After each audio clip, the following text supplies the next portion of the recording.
ఉద్యోగం ఇస్తారని అనుకున్నావే, మనుషులను నమ్ముకొని వారు నాకు ఏదైనా వ్యాపారానికి సహాయం చేస్తారనుకున్నావే, మనుషులను నమ్ముకొని వారు నా జీవితాన్ని నిలబెడతారని అనుకున్నావే. ఇప్పుడు నా దేవుడు ఏమంటున్నాడంటే, నీవు నా కుమారుడు అవ్వాలంటే ఒంటరి వాణిగా చేస్తాను.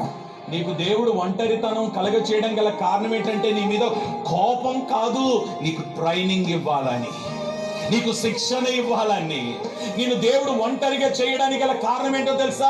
దేశం వదిలేసి పారిపోవాలని కాదు, నీ కుటుంబాన్ని వదిలేసి పారిపోవాలని కాదు. నేను ఒంటరిగా చేయడానికి గల కారణం ఏంటంటే, ఆ శిక్షణను నేర్చుకోగలిగితే, ఆ శిక్షణను నిలబడగలిగితే ఆయన నీకు ఒక సర్టిఫికెట్ ఇస్తాడు, ఇతను నా కుమారుడు.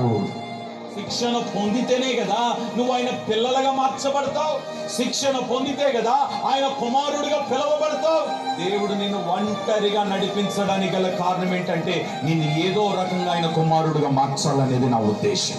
అందరూ ఉన్నట్టుగానే ఉంటారు, కానీ ఎవ్వరి యొద్ద నుండి నీకు సహాయం అందదు. ఎందుకు సహాయం అందదంటే, నీకు ఒక శిక్షణ ఇచ్చి నేను కుమారుడిగా మార్చాలని.